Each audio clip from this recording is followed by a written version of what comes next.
Now here's a tip with counteroffers. If you're a seller or an agent or attorney, think about having a price range that a seller can counter without delay. Let me give you an example.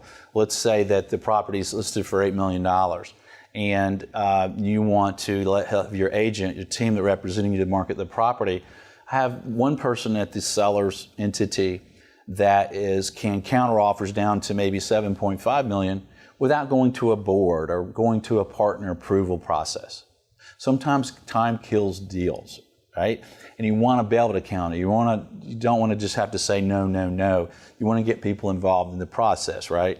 So sometimes having that approval up front from the board or the partners that somebody on the seller side can authorize and counter to at least some certain level without delays can be a great way to do that.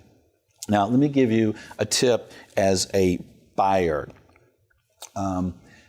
Have your offers in purchase and sale agreement rather than LOI when you can and when it makes sense. So let me explain that. So if you're a buyer and you present an offer on a letter of intent, you negotiate it, and the seller signs it, do you really have that property under control or under contract? No, you don't.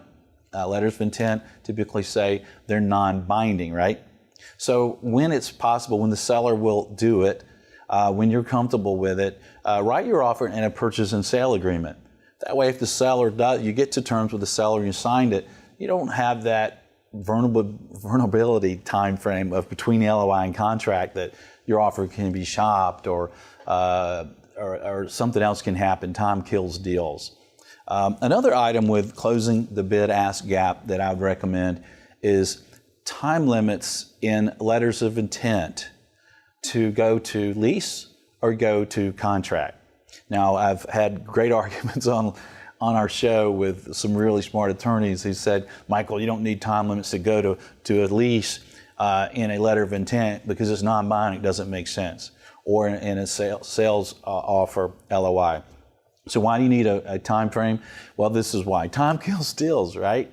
Especially if you're an agent, once a letter of intent is signed, you want your client to honor their agreement. You want your client to honor their commitment in that letter of intent.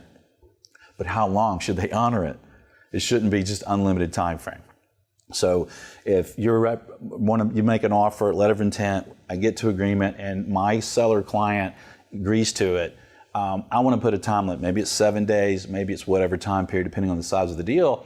But I expect my client to honor that letter of intent. Now, I can't make him do what he doesn't want to do if the letter of intent says it's non-binding. But I can certainly recommend that he absolutely do that. So I would have a time limit in any letter of intent as far as a time limit of that offer, and then a time limit if it is executed to go to either a formal lease or formal sales contract. It can also keep people on a timeline, right? Keep the process moving forward. Help everyone's expectations and communications be the same. Well, all right, I'm going to take a short break. When we come back, I'm going to give you some more tips from our Commercial Agent Success Strategies training series. And there are going to be some more tips that whether you're a principal, advisor, or you're anyway involved in commercial real estate, it'll add value to you. Stay with us. I'm Michael Bull. This is America's Commercial Real Estate Show.